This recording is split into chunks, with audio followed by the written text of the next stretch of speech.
But also this week, and in a totally different vein, the King and Queen held a reception at Buckingham Palace for the MPs. Many familiar faces in attendance, Russell. Tell us about this event which kicked off the beginning of the parliamentary year.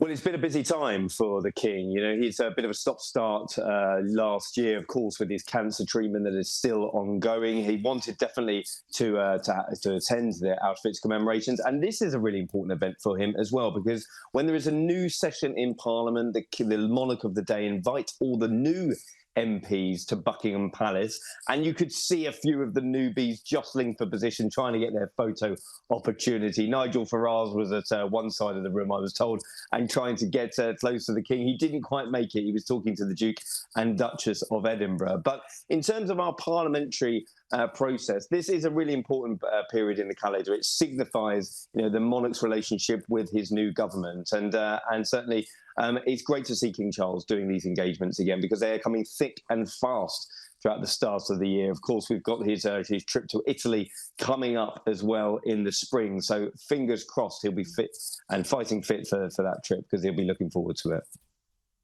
Well, he has started the year very strongly, so let's hope that that continues.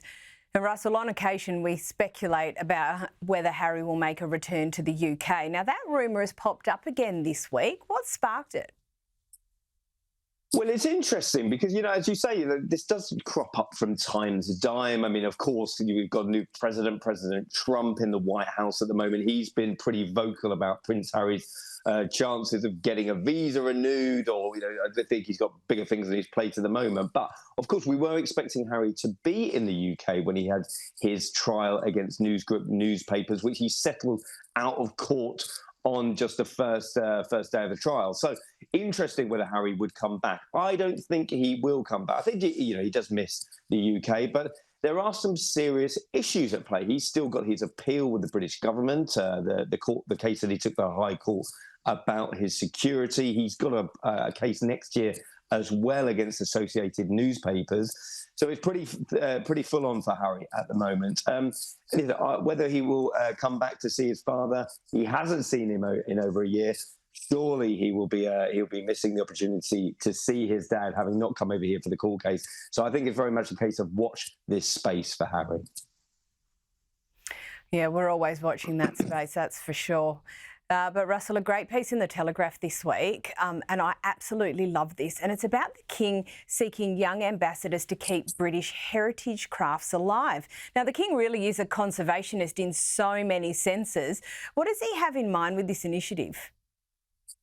Well, you're right. I mean, he's a conservationist, he's a traditionalist as well. And through the King's Foundation, he's appealing for 35 traditional experts, if you will, people who have learned the craft of being a blacksmith, textiles, you know, basket weaving, thatching, the real traditional elements of history that have really gone by the wayside. And I think that it's a really important work for his King's Foundation. He does a lot of work at Dumfries House in Scotland with these sort of traditional art. So if you are one of these traditionalists, you could potentially be an ambassador for the King's Foundation. You could be rubbing shoulders with people like David Beckham, who is becoming ambassador of the King's Foundation. So head towards the King Foundation site, the Dumfries House site as well, because, you know, this is something for everybody. And a good on King Charles for keeping the traditional spirit alive.